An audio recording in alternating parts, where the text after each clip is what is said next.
Ayushman card शुभारंभ हो जाइए किंतु आयुष्मान कार्ड को नहीं लोकंर किसी प्रश्न रही आयुष्मान कार्ड रे केते टंका मिलिबो आयुष्मान कार्ड केमिति मिलिबो केमिति डाउनलोड करबा जदि 3 मास भितर हमको आयुष्मान कार्ड न मिलला आमे केमिति चिकित्सा पाइबा ता सहित मध्य आयुष्मान कार्ड भलो ना आगुरु पुराना बीएसकेवाई कार्ड थिला सेटा भलो कोटा भलो से नेकी मध्य प्रश्न करछन्ती सब डिटेल्स ए वीडियो माध्यम रे आपण माने पाइबे ता सहित वीडियो टिको शेष पर्यंत देखिबे आपण को जदि आयुष्मान कार्ड एपर्यंत नाही केमिति आवेदन करिवे और केमिति आपण आयुष्मान कार्ड डाउनलोड करिवे सब किछि डिटेल्स ए वीडियो माध्यम रे आपण माने पाइबे प्रथम हला आयुष्मान कार्ड अप्रैल 11 जेपी नड्डा शुभारंभ करथिले तबे 1406 हॉस्पिटल जगह रे आयुष्मान कार्ड मध्य मिली 30-30 टा कार्ड मिली एपटे स्वास्थ्य मंत्री मुकेश मल्लिक कहछन जे 2.5 ରୁ 3 मास भितरे समस्त को बाकी 3.5 कोटी लोक को आयुष्मान कार्ड पहुंच जाइथिबो आ व्ययबंदना आयुष्मान जोटा अछि 70 वर्ष अधिक लोक को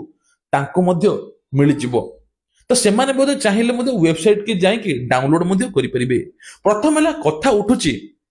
पूर्वर बीएसकेवाई कार्ड आगुरी खर्च होता एथरे मध्य हेबो कि नाही सरकार एठी क्लियर कर दैछन्ती देखंतु पूर्वर बीएसकेवाई कार्ड गोटे थिला किंतु एठी आयुष्मान कार्ड प्रति परिवार जदि 5 जन सदस्य थिबे 5टी कार्ड मिलिबो धरने तो पुओ एपटे दिल्ली रे रहउची एपटे ओडिसा रे आउ जने रहउची एका संग रे ट्रीटमेंट मध्य होई परिबो सेपटे ता कार्ड रे ट्रीटमेंट होई परिबो एपटे आपनर कार्ड मध्य ट्रीटमेंट होई परिबो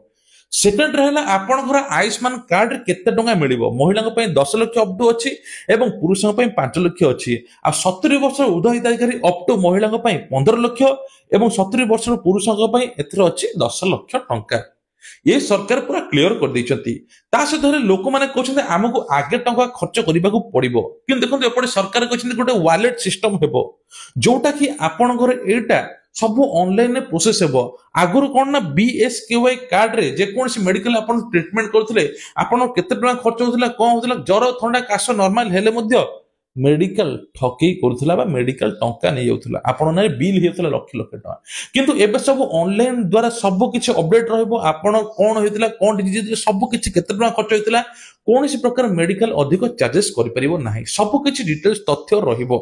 ता सहित मध्य लोकों किभली अधिक रु अधिक सुविधा मिलिबो से नै सरकार मध्य चिंता करिसंती एटा हला तो प्रथम हला आपन को केमिति मिलिबो देखंतु जो मानकर एबे राशन कार्ड अछि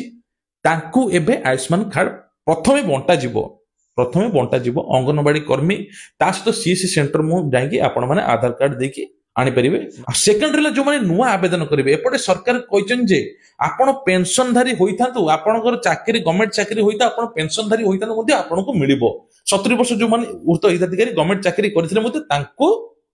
मिलिबो सरकार कंफर्म करिसंती आ 3.5 कोटी लोक माने भाबंतु समस्त 3.5 कोटी लोकंकर तो नथिबो राशन कार्ड ना समस्त को एठी मिलिबो 3 मास टाइम दिछन 3 मास भितरे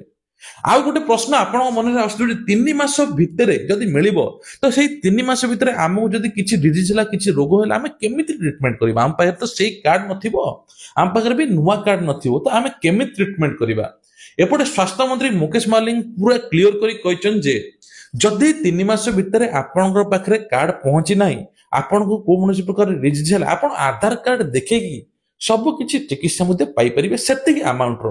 किंतु आपनकर आधार कार्ड थिबा दरकार राशन कार्ड थिबा दरकार पूर्व बीएसकेवाई कार्ड थिबा दरकार सेटा मध्ये लागू होई परिबे ए 3 मास भितरे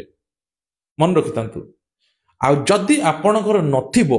कि पूर्व बीएसकेवाई कार्ड नथिबा राशन कार्ड नथिबो ताहाले आपनको आवेदन करियो पड़ियो नुवा अप्लाई करियो पड़ियो एडा सरकार मध्ये क्लियर कर दैचंती तो बीएसकेवाई कार्ड रे पूर्वरु 900 हॉस्पिटल सुविधा पाउतले सेटा को स्टेट फंडेड थला किंतु एडा सेंट्रल फंड बा सेंट्रल फंडेड एटा स्कीम होईची जहा फल रे 29,000 रु अधिक मेडिकल चिकित्सा सुविधा मध्ये पाई परिबे ବୋଲି सरकार मध्ये कहउचंती आयुष्मान कार्ड द्वारा आपन को सब प्रकार बेनिफिट मिलियो ବୋଲି सरकार दाबी करी आछंती कि देखा जाऊ आगु कोन होउची तो चलंतु आमे सिस्टम ऊपर जिबा केमिति आपन आवेदन करिवे आ केमिति आपन डाउनलोड करिवे सब किछि डिटेल्स ए तथ्य माध्यम रे पाइबे आ जदि वीडियो टिको भल लागिला निश्चित शेयर करिवे जा पर आपन गोटे शेयर हुए तो